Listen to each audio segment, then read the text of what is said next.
Hi everybody, Maria here, your health and wellness and fitness coach at BFABBU. So I've just finished actually doing a podcast and as a guest, and I spoke about stress and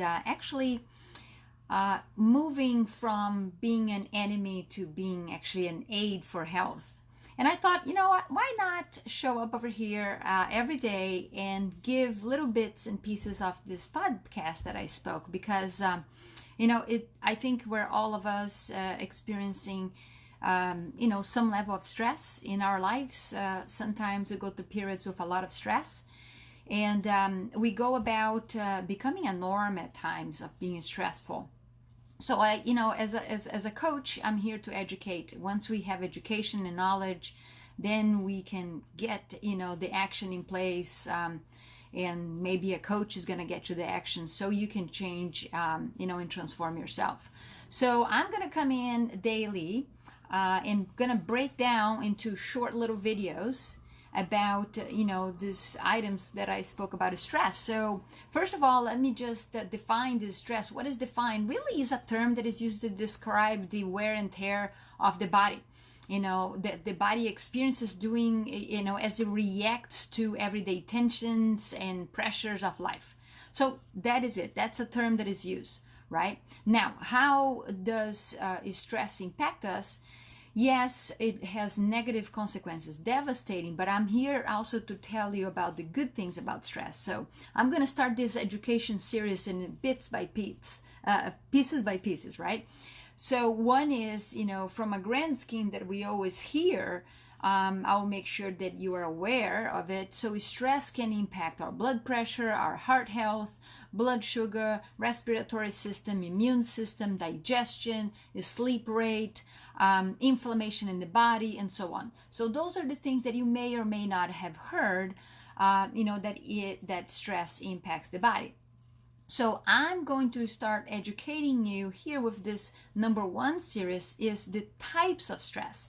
And today we're just going to keep it simple, very short on talking about the acute level or type of stress, which is the most common and most known stress type.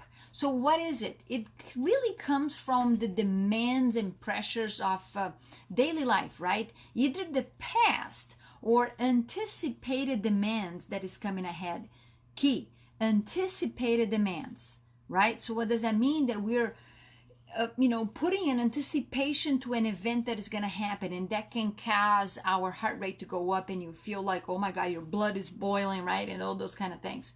So the acute stress is actually thrilling as well. It's kind of exciting too, in small doses, but not too much. Too much becomes exhausting, becomes tiring, right? You go up and down, and all day long. By the end of the day, you're going to feel, woof, kind of exhausted. Now, for example, if you've been skiing, and I've been skiing and, grew up in Brazil, not much skiing down there. Remember, I've been a few times here in the U.S. now, but I look that slope and it's going down, and I'm going to go fast. Wow, that heart start before I go down, the heart starts going up, right? What is that? That is some level of adrenaline eventually becomes cortisol if it doesn't come down on level. So that is like excitement, but also nervousness, fear, whatever is going on in there. So that is a level that's acute type of stress, right? Exhilarating. Now, if you think about that, if you do this, in the morning, you might get that boom, and you're going to get your slope. You're going to feel good. You go, woo, I got it. Now, the same thing in the end of the day, if you, let's say you go for that, top diamond, and you're going to go downhill, that stress level is going to be different, right? It's going to be more taxing in the body. It's going to be wearing down on you.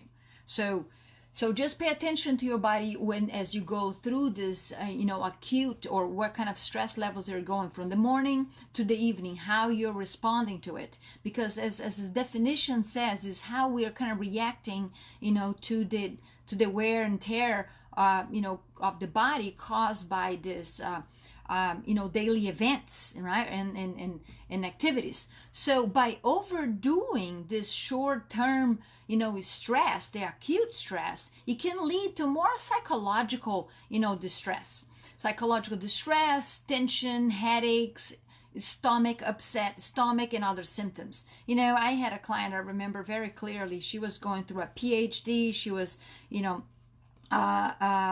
she was planning her wedding and multiple things. So one day she shows up to our online session, and she's like, oh my God, I'm having diarrhea, having this and stomach ache. That is the type of, effect of an acute stress. So keep an eye for that.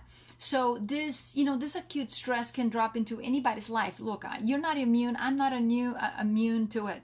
So it's highly treatable, right? Treatable and manageable with actually non-medication, but really by us taking the time to observe and take time out and so on. But we'll talk more about solutions as you go on. So today was about stress, type 1 acute. Tomorrow we're going to talk about type 2. All right. So if you have any questions about that, if you want to share some of your stresses that you've had recently, that you feel like it's an up and down roller coaster, share. I would love to hear. Okay. See you tomorrow. Bye-bye.